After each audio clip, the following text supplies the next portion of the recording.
We've got Bitcoin, ETH, Cardano, and top altcoins taking a minor breather with PPI numbers for the month of August coming in a little bit higher than expected. However, altcoin season is still around the corner as we are expecting one of the first rate cuts here in the month of September. Of course, time will only tell, but we've got ADA breaking into $1, ETH touching all-time highs from 2021, and Bitcoin teasing a brand new all-time high, potentially headed towards 150K. As a part of today's video, not only are we talking about Bitcoin, but we're also discussing everything going on in Cardano.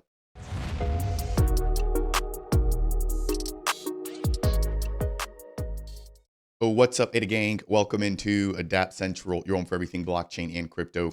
My name's Fareed. As a part of today's video, we're diving into Bitcoin, taking a look at some of the biggest headlines, especially after the release of unexpected PPI numbers, which have essentially sent Bitcoin into a red candle, also taking down ETH and some of the top altcoins. However, there is a silver lining. Cardano briefly breaking above $1. We are seeing some strength when we're looking at Cardano compared to all the top altcoins, including ETH. And so again, we're going to talk about Bitcoin, what's going on that front, and then we're going to dive into the Cardano ecosystem with the recently announced Cardano Summit taking place in Berlin. I'll give you guys all the details on that, followed by an upcoming token sale for a brand new stablecoin, which I've actually just released content about. And then we're going to talk about SNEK getting 2, or I should actually say 3, Tier 1 centralized exchange listings within a week, followed by updates surrounding World Mobile. And as always, we'll briefly touch on governance. Now, if it's your first time stopping by the channel, my goal is to help you find your footing here within the Cardano and Bitcoin ecosystems. If you appreciate this type of content, I would appreciate you if you could smash that thumbs up on the way in. It is by far one of the easiest ways to show your support here on the channel. If you want more, consider subscribing. And if you have any questions, comments, or concerns, or maybe I missed something, feel free to voice off down below. Now, if you want to extend your support for the channel even further, I am a stake pool operator in the Cardano ecosystem and soon to also be a Midnight Network operator. And so you'll be able to not only earn your traditional ADA rewards, but you'll also be able to earn the Night token, one of the 2 tokens operating on the Midnight Network, by delegating and showing your support to the Dapp Central Stake pools, which both share the ticker DAPP. We're jumping right on in here. Shout out to Mr. Walker, and this is with respect to Bitcoin. So a couple of months back with President Donald Trump, we heard the fact that he wanted to essentially spin up a Bitcoin Reserve or Bitcoin Treasury. And we're officially getting the fact that, and this is coming from Treasury Secretary Scott Bessent, who says that the USA or the US government won't actually be buying Bitcoin, right? So they're not going to be buying it openly on the spot market. But what they will be doing is holding nearly $15 to $20 billion worth of Bitcoin that they've already seized or confiscated through illegal activities or through improper use. So I'm going to play this brief clip here, and then we're going to keep things rolling into the rest of today's video. We've got the large gold holding. I doubt we're going to revalue it, but we are going to keep it there, again, as a store of value for the American people. We've also started to get into the 21st century, a Bitcoin strategic reserve. We're not going to be buying that, but we are going to use confiscated assets and continue to build that up. We're going to stop selling that. I believe that Bitcoin Reserve at today's prices is somewhere between 15 and 20 billion. So there you have it. Unfortunate news. And then you sort of pile that on top of the higher than expected PPI numbers, right? So this is, again, I think is why we've seen Bitcoin just taking a minor tumble here today. However, we are expecting the Fed chair to potentially cut rates this coming September. So we'll see. Again, these numbers have been up and down. And if I'm being honest, we've expected cuts dating all the way back to like April, and we've yet to get any. So I don't want to get my hopes up. However, we do know that historically speaking, when we've seen PPI numbers lowering, when we've gotten interest rate cuts, we've seen that has essentially been a trigger for altcoin season. Bitcoin currently trading at 118K. We're seeing it currently on the 4-hour at a nice level of support. ETH, we're seeing well above both levels of support here It has been hovering and moving quite high as of late. And then we've got Cardano, which I'll briefly touch on here, which has very briefly reclaimed over $1. So taking a look at here, I mean, this is a brand new all-time high dating all the way back till March of 2025. So it's been roughly around 6 months or so, 5.5 months or so, and we've actually just made a brand new all-time high. Now, what's interesting is the fact that looking here, I mean, everything is in the red except for Cardano, and what we're starting to see is Bitcoin dominance breaking down here. We've got a massive death cross on the daily for Bitcoin dominance, which is great for altcoins. We have ETH against BTC taking off. You're getting a golden cross, the exact opposite, which has resulted in ETH outperforming Bitcoin. And then looking at ADA against Bitcoin, we're now starting to see it slowly but surely starting to form a golden cross. So I do believe that over the course of the next 1 to 2 months, we're going to start to see ADA outperforming Bitcoin by a lot, very similarly to what we've seen with ETH outperforming Bitcoin the last 2 months. Now, looking here at liquidations, we've seen nearly $1 billion worth of assets liquidated from the crypto market since this morning. The majority of it, let's see here in the last 12 hours, coming in from ETH longs, which have been essentially liquidated. And then we've also got BTC longs for anybody who was getting ready for a breakout, right? Which have unfortunately been liquidated. Next, I want to jump into updates surrounding the Cardano Summit for 2025, which will be taking place in Berlin this November 12th and the 13th. So not only can you pay with your traditional fiat, but you can now this year pay with ADA if you'd like to. Early bird discounted tickets are available. I'll leave the link to it down below as always. But again, you can pay with Visa, MasterCard, or Amex. Now, if you pay with ADA, I believe that you get a slight discount, but it breaks down here everything that you're going to get access to, which includes the Cardano Hackathon, Battle of the Builders, and a lot of community hosted side events.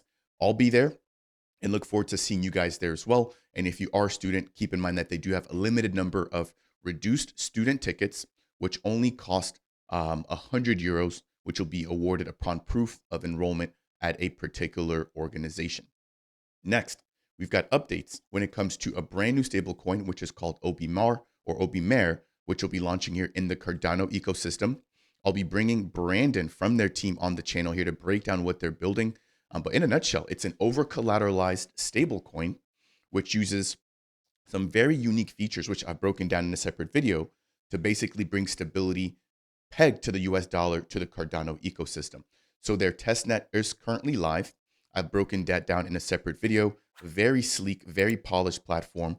All their smart contracts are open source and they've all been audited. As you guys can see there, they're working with Fluid tokens, OrgFax, TXPipe, and a lot of other platforms building here in the ecosystem. So their token sale taking place this August on the 20th, and this is for their OB token. Now, OBYUSD is the actual fiat-backed stablecoin, or I should say the over-collateralized stablecoin, and OB is the token that essentially allows for that to be powered. So you'll be using OB in order to mint, in order to burn, also for redemptions. So again, OB powers their ecosystem, but OBYUSD will actually be the stablecoin. Again, make sure to go ahead and watch that introductory video. I'll have an additional video breaking down all the stablecoins in the Cardano ecosystem and what makes each one of them different.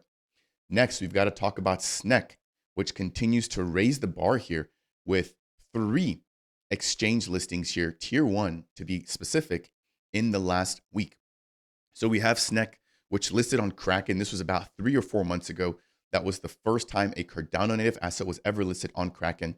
Since then, they've been listed on Crow or crypto.com. They've just been listed on KuCoin, and they've also now been listed on HTX. Now, what's interesting is the fact that this team does have a proposal within the governance platform here, within the governance framework in Cardano, to essentially withdraw 5 million ADA from the treasury in order to continue their streak of tier 1 listings. A lot of the community has been split. Half of them, supporting SNEK because of what they've already done, paving the way for Cardano native assets, which is in fact true. Because again, if you think about it, as long as you're able to meet volume requirements, demand requirements, SNEK has already been listed, meaning it shouldn't be much work for Kraken, KuCoin, crypto.com, or HTX to add additional tokens. It's just that the demand has to be there. And right now for SNEK, it is. It's crazy. They are the most traded token here in the ecosystem. I used to classify them as a meme coin, but I'm really, really starting to sort of fade away from that. Even though that's what they started as, they are bringing a lot of value and utility. Now, jumping over into their governance proposal, it's not doing too well. So currently we have over, let's see here, 95% of the votes currently basically saying no, that people don't want to spend this 5 million ADA. And we've only got roughly around 5%, which are in favor. I'll leave the link to this proposal down below if you want to support. But if you are not a DREP, make sure to reach out to a DREP, delegate your ADA so your voice can be heard, and make sure that your DREP votes in accordance to what you believe, right, the SNEK team should be able to get here. And so in closing, I know that Charles did briefly weigh in on this topic, and he basically said that, hey, if we can use the treasury funds as a bond or a loan, that would be a little bit better, because then at least we know that the funds are coming back into the ecosystem, that they're coming back into the treasury. But I would also argue that SNEK has essentially brought in a lot of people into the ecosystem. And just by trading or swapping their token alone, that has actually generated transaction fees, which indirectly, or I guess you can maybe say directly, go back to the Cardano treasury. And so somebody had mentioned, maybe bringing that number to the light, showing how much trading volume has been generated by SNEK, therefore has indirectly generated Cardano transactions, which do go back into the treasury. Again, let me know what you guys think down below. Now, before we go into the next topic here, if you are enjoying this type of content, I would appreciate you if you could smash that thumbs up. Again, it's one of the simplest ways to show your support. If you want more, consider subscribing. And if you have any questions, comments, or concerns, as always, feel free to voice off down below. Now, jumping into the next set of updates here, these are big ones, and this is for the World Mobile team. This team continues to raise the bar. I had the pleasure of sitting down with Mickey Watkins to essentially talk about, what they're bringing into the ecosystem next. And there's quite a bit here. And this was, I think, their biggest update here, which came out at Rare Evo. And so this is essentially a partnership with, and I want to make sure I'm pronouncing it correctly. Let me just get the number here, the name here. It is Protel. Let me just make sure. Protel Alindo, where they'll be working to introduce hydrogen-powered stratospheric aircrafts, which will essentially allow for them to connect an even wider amount of people to their sharing economy. And so we've got some of their partners helping to make this happen here. But I'll see if I can get a little bit of Mickey's time to dive a little bit deeper into what this means, right, for their decentralized blockchain. Now, if you're wondering how big of an announcement this really is, well, it states here that this is a hydrogen-powered stratospheric aircraft carrying a 100 gigabyte per second low latency 5G antenna, which gives us roughly 15,000 kilometers squared of coverage without any CO2 emissions. So not only is this environmentally friendly, it gives us massive coverage with a new type of antenna. And so jumping over here, there's been a lot of talks about it. This was covered in a lot of major news sources, and again, made a lot of buzz here as this was released at Rare Evo. Now, that isn't all. We've also got the fact that the World Mobile mainnet, or the World Mobile Chain mainnet, has gone live. So it states here today, the WM chain is now live on the public mainnet. It was in beta. And so this now basically opens this up to anybody that wants to build there on their network, where it mentions securing privacy, enabling ownership, and creating an opportunity for all. Again, we'll try to see if I can get Mickey back on the channel to break more of these big pieces of news down. Now, if we jump over here, we have the fact that they just had an additional Spark Airnote sale labeled Drop X. As always, it has sold out instantly. So just to put things into perspective when it comes to wrapping up World Mobile updates, we've now got over 2.1 million, almost 2.2 million daily active users on the chain, up from 2 million earlier this month. That's in addition of over 101,000 people who've now chosen privacy, ownership, and rewards. As we get ready to close down today's updates, we're going to wrap up with governance. Shout out to the entire AdaStat team, which continues to upgrade their governance platform here, giving us more visuals, giving us a constitutionality bar here, showing whether or not something is constitutional, and then a brief overview of the DREP votes, whether they are in favor or not in favor of a particular action. Now we have two key actions that I want to highlight here, which one of them is to update the constitution to version 2.0. Within the metadata, there is the link to the brand new constitution. And they've also got another link if you want to just see the differences between version 1 and version 2. Of course, this is extremely lengthy, so I can't break this down, but I at least want to bring this to your awareness. And the second, and probably even more important constitutional action here, or governance action here, is related to replacing the interim constitutional committee. So this will essentially be getting rid of IOG, the Cardano Foundation, and Emergo, and replacing them with community members here, which include Tingvard. We've got Ktors as well as Phil from Anastasia Labs. This currently does have the community's majority vote. It does look like it will pass. There's still a little bit of time left for voting to continue. But as it currently stands, we are almost there at that threshold to add or to induct this brand new constitutional committee. And jumping back when it comes to Constitution version 2.0, we've currently got 16% here for yes and 83% for no. That'll do it here for today's brief update, diving into Cardano, talking about Bitcoin, the Cardano Summit, OBMAR, brand new stable coin here with their upcoming token sale, SNEK getting 3 additional tier 1 listings, World Mobile making headwinds when it comes to stratospheric adoption, but then also the mainnet launch of their World Mobile chain. And then we've just wrapped up by reviewing governance updates.